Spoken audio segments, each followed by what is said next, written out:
So hi everybody, welcome to Lightning TV. Getting to know you this time with forward Tim Wallace. Tim, first of all, thanks for taking the time and no problem. Bearing everything on, for the fans' benefit. So yeah, no problem. We'll talk about Lightning and everything else in a little while. But what I want to do is kind of go back to where it all started for a very young Tim Wallace, because you started playing hockey at quite an early age and kind of joined at under 18s and then bang, you won the World Championship at the 18s. Yeah. It all started back in Anchorage, Alaska. Long ways away from here, but I played all the sports as a kid. Parents let me do whatever I enjoyed the most, and then they both don't know too much about hockey, so I was probably about 8 years old, and we actually had to have my neighbor help get my gear on because they didn't know how to get it on. So yeah, started at a relatively late age. Started to really like it, worked on the old power skating, which you got to do as a young kid. I didn't enjoy that, and then played baseball, soccer, and then it came down to basketball and hockey.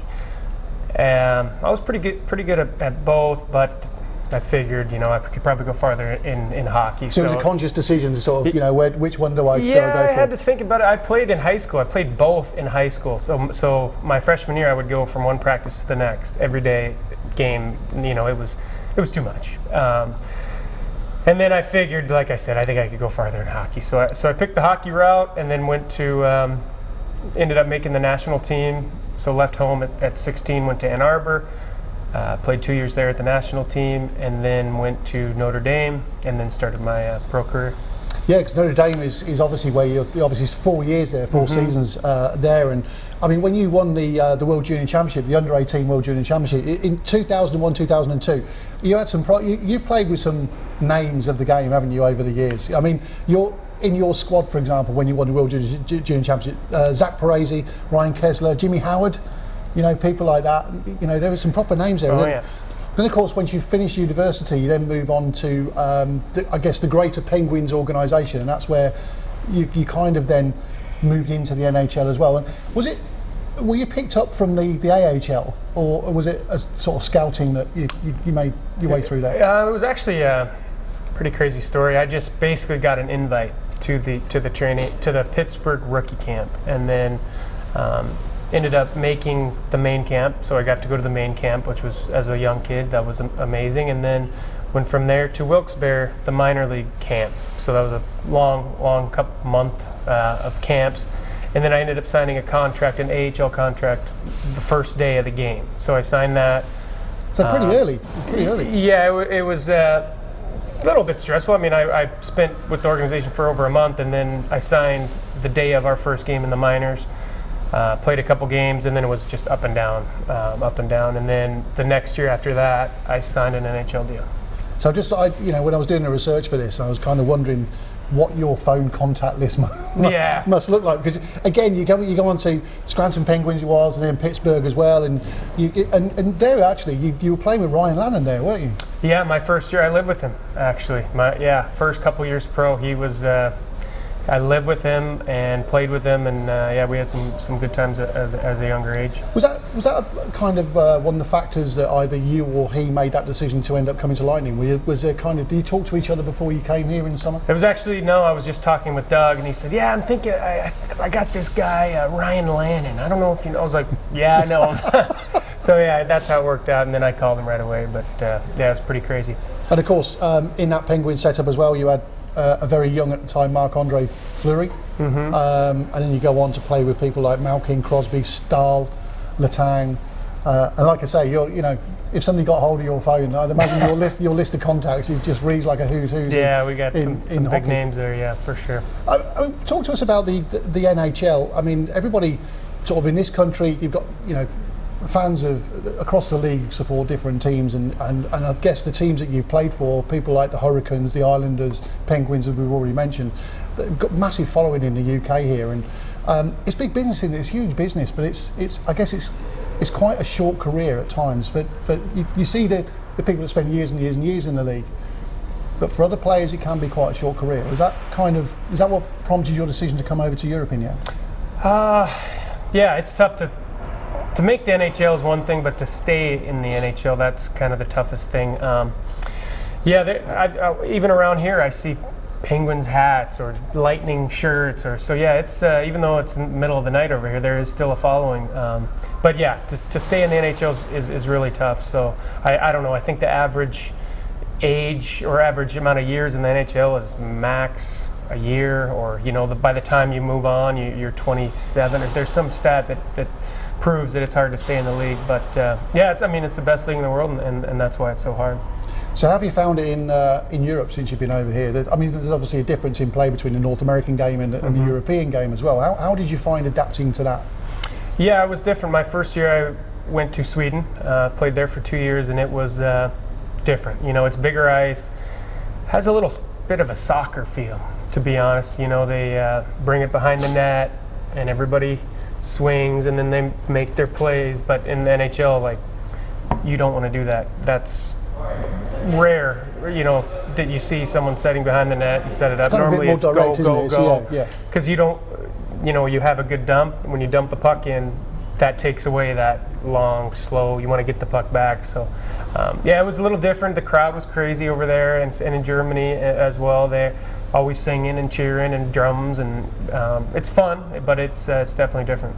I mean, I've seen passionate fan bases at various places. We've seen hockey, and quite a few of us used to go over to, or we've been over to Sweden quite a few times to watch their league, and in particular over in Stockholm. And those Swedish fans, they support with an absolute, almost rabid-like passion, don't they? Yeah, they do. It was weird when it was just singing the whole time. I mean, singing and chanting and cheering. In the NHL or North America, you cheer when there's momentum or when there's a shot, but it's just nonstop over there. So, of the three teams you play for, do you have any major affiliation with the teams in the NHL that you play for now? Do you specifically watch for their results every weekend or every game? Yeah, I think all the teams that I played for, I'll watch. But I mean, I enjoyed watching the highlights for sure. Especially Pittsburgh. They're always doing something fun to watch. So they got some of the best players in the world there. But New York, was fun. Is fun to watch, and then Tampa Bay. Obviously, they still got Stamkos there, and he's pretty fun to watch as well. Yeah, again, I was looking when you're playing for the Hurricanes. Obviously, I was trying to write down who you'd played with in the Hurricanes, and you played with the entire Stahl family.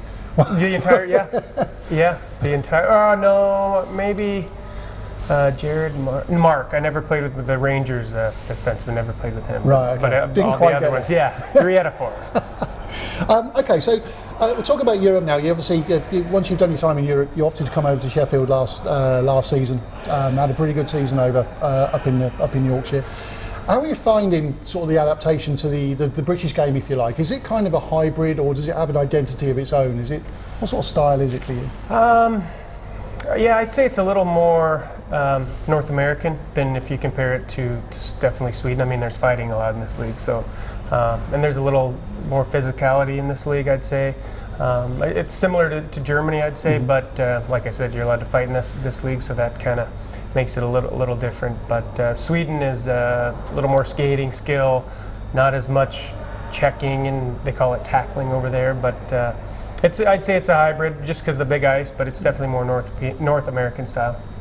And with regard to Tim Wallace, the player, when you before and after game, do you have any kind of post-game or pre-game rituals that you go through? Because ice hockey players are known as being a pretty superstitious bunch, and you carry those superstitions right the way through from when you're a kid right the way through. And have you got anything that you do or you can tell us about or you don't do? I think it used to be really superstitious, like the same amount of steps in the warm-up, same routine, same everything, but I feel like over my career, I think all that is just wasting energy. So I've kind of bumped it down to have a nap. I'm trying to figure out the best meal to eat around here. Put on my left skate first. I still do that.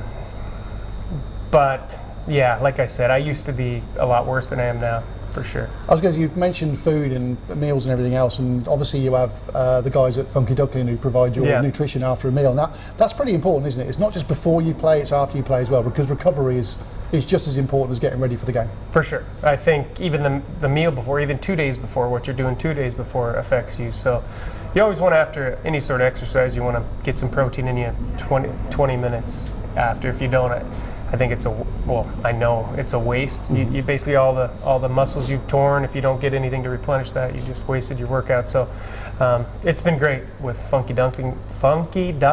They man, he does a good job. That's some great food, nutritious, good, and always ready for you whenever we want it. So he's a great guy as well, Clay. Yeah. He works really, really hard, home or away, to prepare those meals. He's for you. great. He does a brilliant job on the road. Away from the arena, away from the rink and ice hockey, obviously, like I said earlier, I did a little bit of stalking before we came on, and you play a bit of guitar. Yeah, I play a little bit. Yeah, I learned in college. I think somebody had a guitar in college, and I started learning and trying to figure it out, and I literally just went to every room this guy played. He taught me. When he got annoyed with me, I went to the other guys, and I learned back in college, and I actually learned by playing Dave Matthews band, and I didn't know at the time that he is like the hardest guitar. So I learned, instead of learning the easy stuff, I was like, this is so hard. You started hard and worked your way down. So that helped a lot, obviously. So yeah, I enjoyed it. It's a lot of fun. And you got to play at your friend's wedding during the summer? Yeah, he asked me 5 days before the wedding. Typical Joe. He's a hockey player, Joe Crabb, but he asked me 5 days before the wedding, and I don't need you to play for my wedding. And that, it's tough to say no when you're in the wedding, so I just practiced for 4 or 5 days straight and just winged it. Did he have a particular song in mind for you? So you got to pick the song? Yeah, I had to pick. I didn't know what the heck to do, so I ended up doing Keep On Rockin' in the Free World and Hey Jude by the Beatles, Liverpool's finest. And obviously during the summer as well, you got engaged, and the fiance is due here Monday. Yeah. So has that been quite difficult? Kind of, you're over here, you're getting settled in, and everything else, and obviously time away from loved ones is not a great time for anybody, and it just adds to a little bit of pressure, really, doesn't it? Yeah, it's we've been doing it for maybe 4 or 5 years now, and I think we're used to it. I think it's hard, obviously, but she works back home, in the summer, and then when she's done with that work, she'll come here, and then kind of got into a little routine. But yeah, distance is always tough, so it'll be fun to see her on Monday. Brilliant. I want to finish off with just a couple of things, because I want to finish off. We'll come on to any tips you might have for junior kids taking up the game now, because one thing I've noticed that you and the guys, you're absolutely brilliant around the kids around the arena, because we've got lots of kids involved in juniors.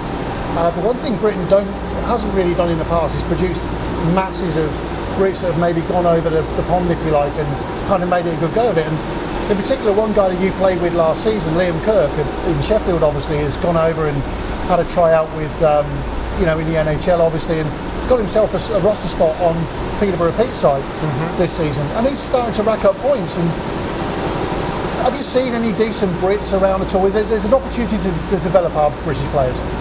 Yeah, there's some definitely good Brits that play in this league, for sure. But I think it comes down to development. Obviously it's a soccer country, so most kids are going to go try to play soccer. So you lose a big number that way. But and the coaches, I don't know. They gotta basically just learn to teach the kids to skate, keep her head up, and shoot. And stick handle. But skating's most important. And then the biggest thing is make sure they're having fun. If the kids aren't having fun, then they're not going to go very far, to be honest. So that's the biggest thing. Brilliant. So if you could end on one final tip for the kids that are watching, because there are plenty of kids that watch you guys, what are your biggest tips for them? It comes down to, I've coached kids, and I've coached them for a week or for 3 days, and you can almost tell who has it or who doesn't in like a week. And I think it's that competitive gene. If you got that competitive gene and you're having fun, it can go a long way. I think the biggest, and then once you get to the higher levels, it just always believe in yourself. And I think if you don't have that, then you're not going to go very far either. So have fun, work on skating as a young kid, because if you can't skate, you're not going to go anywhere either. But just enjoy it. It's a great sport to play, and hopefully it becomes even more popular over here. Brilliant. One last thing before we go, we've got to talk about Lightning, obviously. Fans have taken you guys into their hearts already. Very, very passionate fan base here in Milton Keynes. Frustrating results to start the season, but we know, we short bench, and we can take steps to address that.